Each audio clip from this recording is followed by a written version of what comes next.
Alhamdulillahi Rabbil Alamin.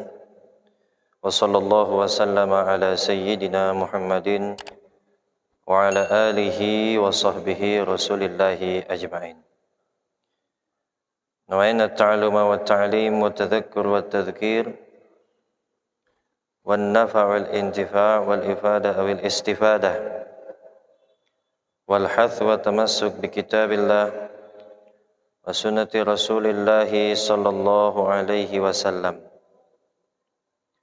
wa du'a ilal huda wa dalala alal khair wa ibtigha wajilla mardatihi wa kurbihi subhanahu wa ta'ala. Allahumma aftah alaina futuhul arifin wa faqihna fid din waj'alna minal ulama'il amilin al-mukhlisin wa 'allamana ta'wil. Rabbi syrah li sadri wa yassir li amri wahlul 'uqdatam min lisani yafqahu qawli. Rabbi zidna ilma warzuqna fahma. Ya Fattah ya Alim, ya Fattah ya Alim, ya Fattah ya Alim, iftah lana butuhan qariban ya arhamar rahimin. Amma ba'du. Masya Allah, sudah sebulan kita libur, alhamdulillah. Sekarang kita kembali melanjutkan pengajian mingguan kita. Sebelumnya saya mengucapkan kepada jemaah sekalian minal aidin wal faizin maqbulin. Mudah-mudahan kita termasuk golongan orang yang kembali kepada fitrah, wal faizin, dan orang yang berhasil, wal maqbulin, dan orang yang diterima amal ibadahnya selama bulan puasa ini. Amin ya rabbal alamin. Masya Allah. Nah, alhamdulillah, sekarang kita kembali lagi. Kalau sudah hampir 2 bulan kalau dihitung, lebih lah 2 bulan kita libur. Dan alhamdulillah pada malam hari ini insya Allah kita akan melanjutkan pengajian kita seperti biasanya di setiap malam Kamis, ya. Nah, jadi kita lanjut pembacaan atau pembahasan kita yang telah lalu. Kemarin terakhir pembahasan kita yaitu masih dalam pembahasan perkara yang disunnahkan di dalam sholat. Baikpun itu sebelumnya ataupun itu di pertengahan kita dalam melaksanakan sholat, baikpun itu di setelah sholat. Jadi untuk pembahasan kita kemarin kita sudah masuki yaitu masalah sunnah-sunnah yang dikerjakan sebelum sholat. Yaitu apa? Masalah azan. Kemarinlah sudah kita bahas juga definisi atau pengertian azan, apa itu syarat-syaratnya. Sampailah pembahasan kita kemarin di syurutul muadzin, yaitu syarat, ya, orang yang dibolehkan azan. Jadi sekarang pembahasannya syarat siapa saja yang dibolehkan azan. Apa kata si imam? Syurutul muadzin arba'ah. Adapun syarat-syarat orang yang azan itu ada 4. Al-ula, yang pertama, al-islamu. Harus beragama Islam.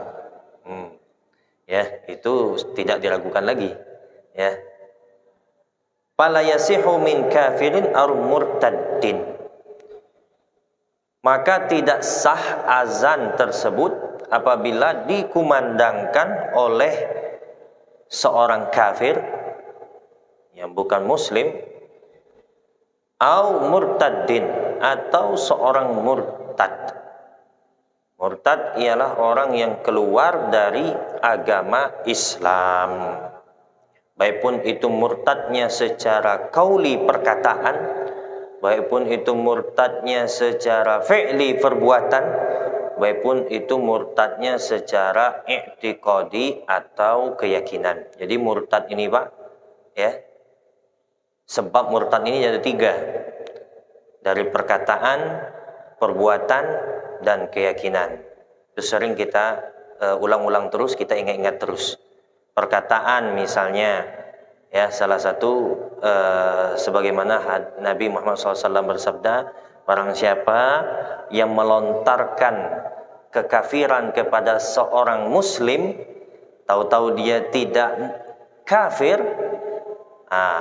maka kafiran itu atau murtad itu kembali kepada ia sendiri.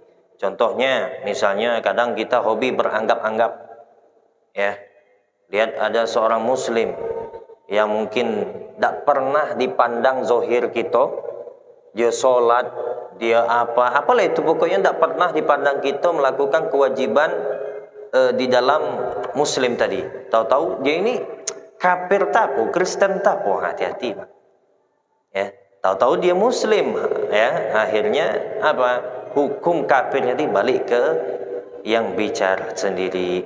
Nah, itu salah satu contoh daripada murtad qauli dari segi perkataan, atau ya mencaci, ya, daripada hal-hal yang berkaitan dengan agama, misalnya menyepelekan, ya, merendahkan Al-Qur'an misalnya.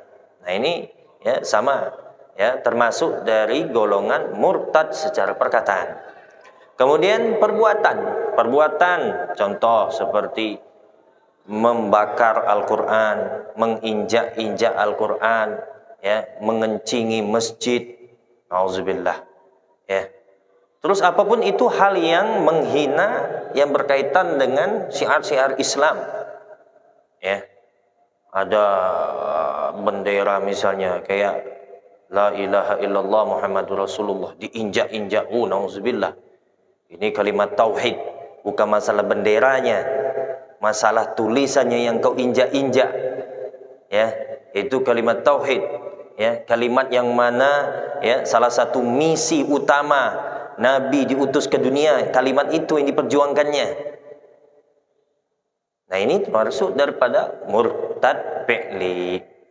Nah, yang terakhir murtad i'tiqadi, yaitu murtad secara keyakinan, i'tikad kita. Ya, misalnya ada seseorang dalam hati saja dia tidak berkata dan tidak berbuat, dalam hati ragu atas agama Islam ini, ragu atas Nabi Muhammad, bahkan meyakini ini agama Islam ini tidak benar, sudah murtad dia, ya, murtad dari sebab keyakinan.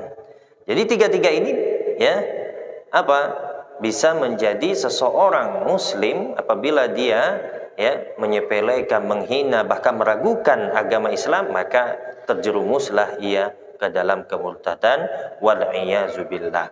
Dan itu syarat yang pertama daripada orang yang boleh azan al-Islam, yaitu harus beragama Islam, tak boleh yang lain. Kemudian yang kedua, at-tamyizu, yaitu tamyiz. Tamyiz kalau diartikan sudah bisa makan sendiri, istinja sendiri, ya, makan sendiri, minum sendiri, dan istinja sendiri. Itu yang dimaksud dengan tamyiz yang sudah didefinisikan oleh ulama-ulama kita.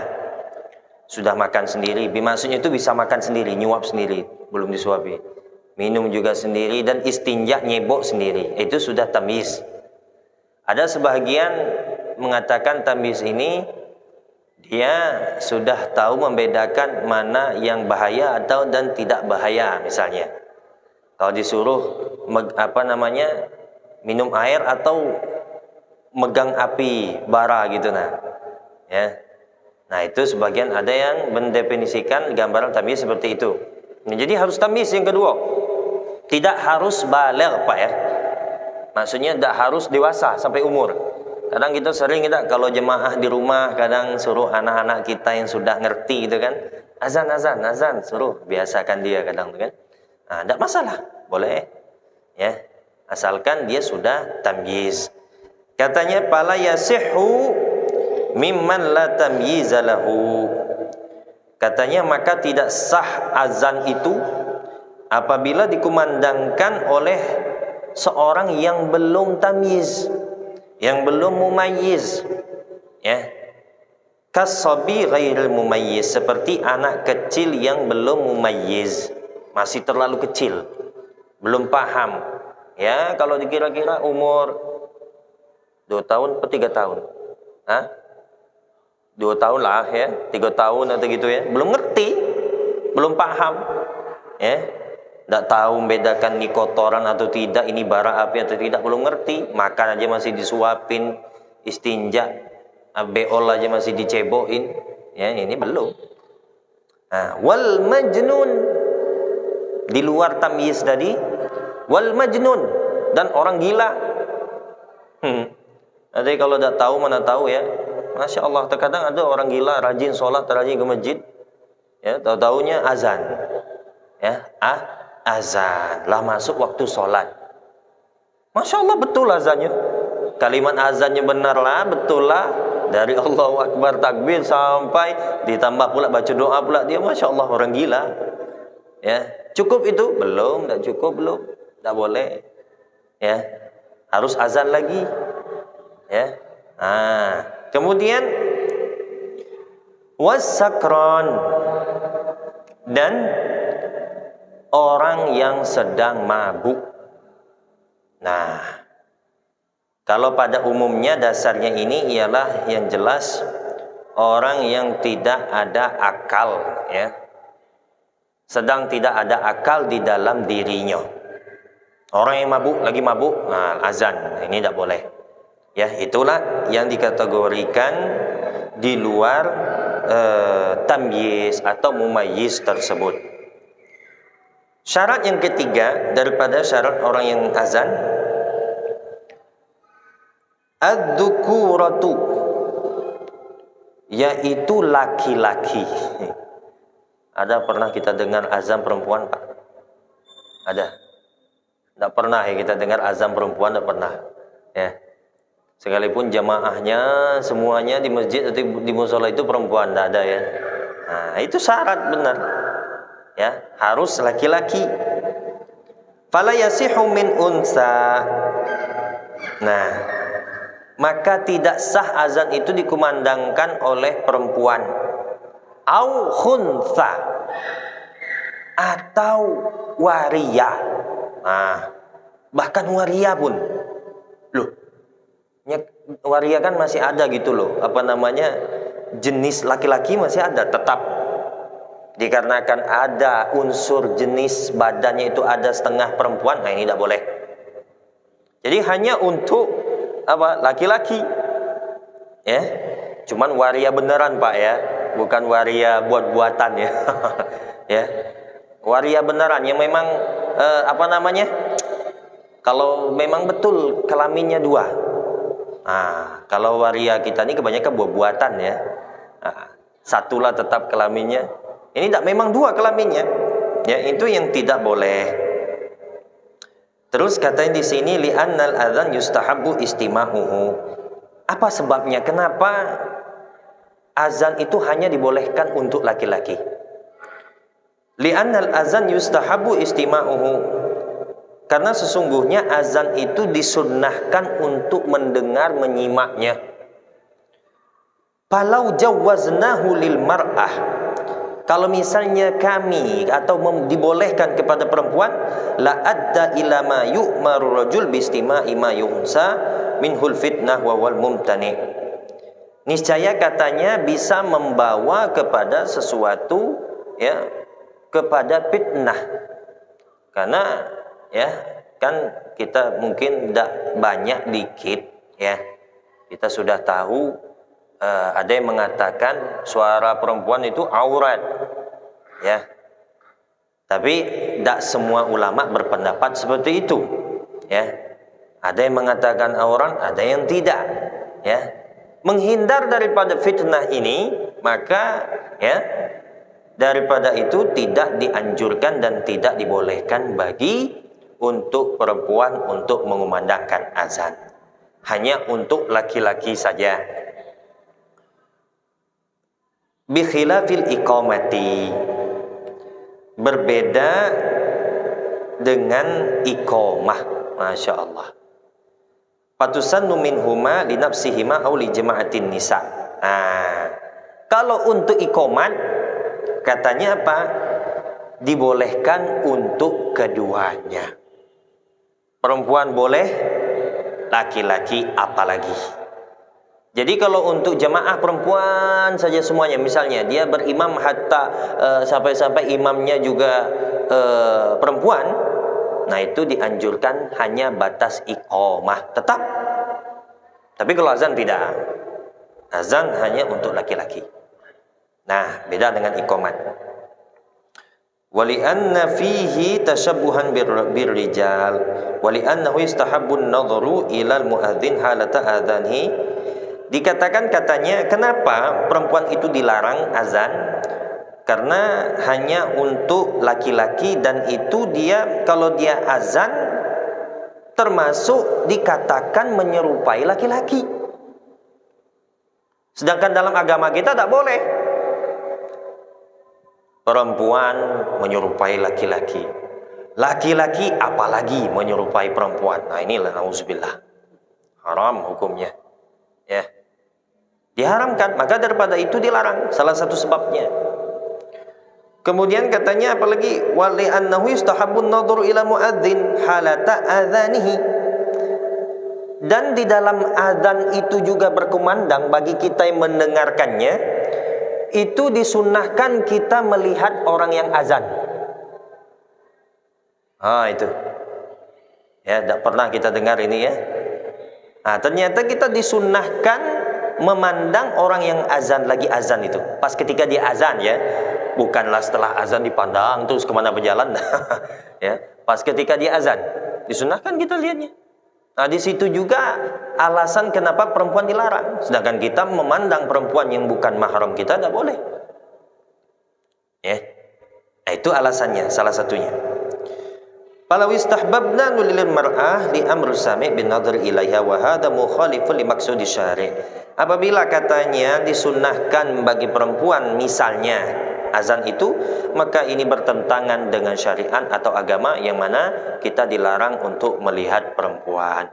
Maka daripada itu hanya dianjurkan kepada laki-laki, karena di sana kita dianjurkan ketika di azan kita mendengar, mensimak dan menjawab azan itu tersebut, bahkan kita melihat ketika dia sedang azan itu tersebut. Itu sunnah ya, mendapat pahala. Nah, itu syarat yang ketiga. Kemudian syarat yang keempat, nah atau syarat yang terakhir apa itu? Ayyakuna 'arifan bidukhulil waqti. Harus ia arifan mengetahui bidukhulil waqti, atas masuk waktunya. Nah, itu harus. Itu syarat. Ya. Lihat waktu jam sudah masuk, nah baru azan. Itu syarat juga rupanya. Tidak bisa kita masuk masjid kira-kira sudah masuk atau belum, tahu-tahu langsung azan. Tidak. Kita lihat jamnya masuk jam berapa. Alhamdulillah kita sekarang tidak sulit ya. Kalau orang dulu ya sulit Pak. Ya, nentukan masuk waktu sholat itu sulit. Pakai pakai busur lah atau pakai apalah itu. Ya, orang susah. Ya, kalau sekarang alhamdulillah zaman sudah canggih ya. Kita pakai jam, maupun itu main jam analog atau jam digital sama saja. Alhamdulillah, ada sulit lagi. Cuman jangan disepelekan. Itu juga termasuk daripada syarat bagi yang boleh azan atau sah azannya. Harus tahu. Likai yaqa'ul adhanu mauqi'ahu katanya. Supaya ya azan itu tepat pada waktunya masuk sholat.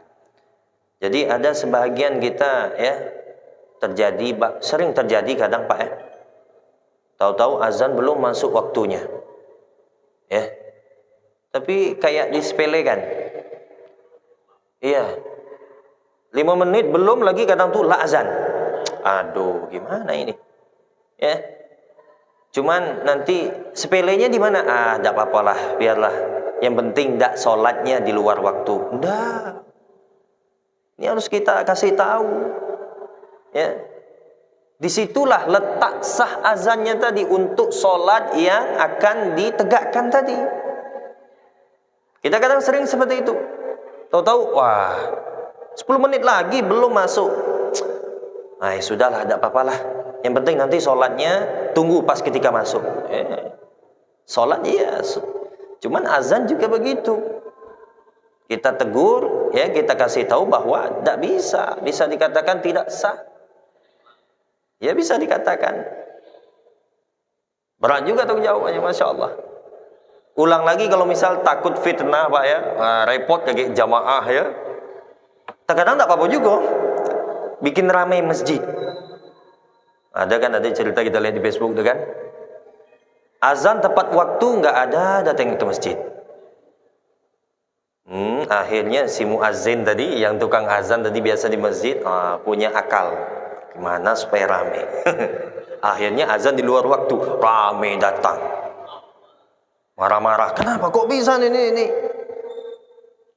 Kalian azan di waktunya, kalian tidak ada yang datang.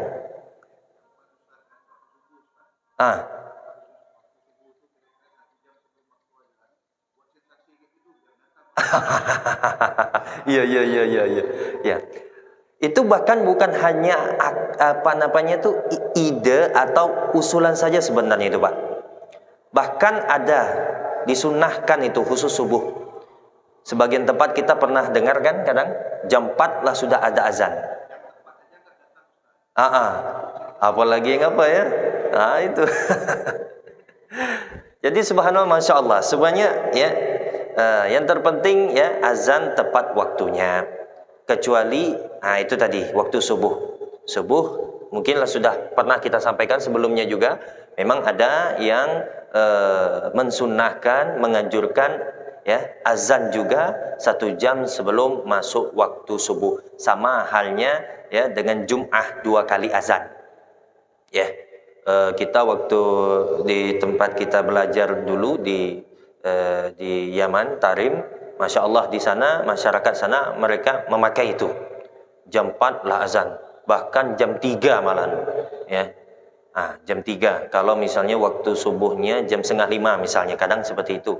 Ya, kalau subuhnya jam 5 tepat, jam 4 azan. Bahkan di tempat kita sebagian di Indonesia ada sebagian pakai seperti itu. Ya, ada. Itu dia.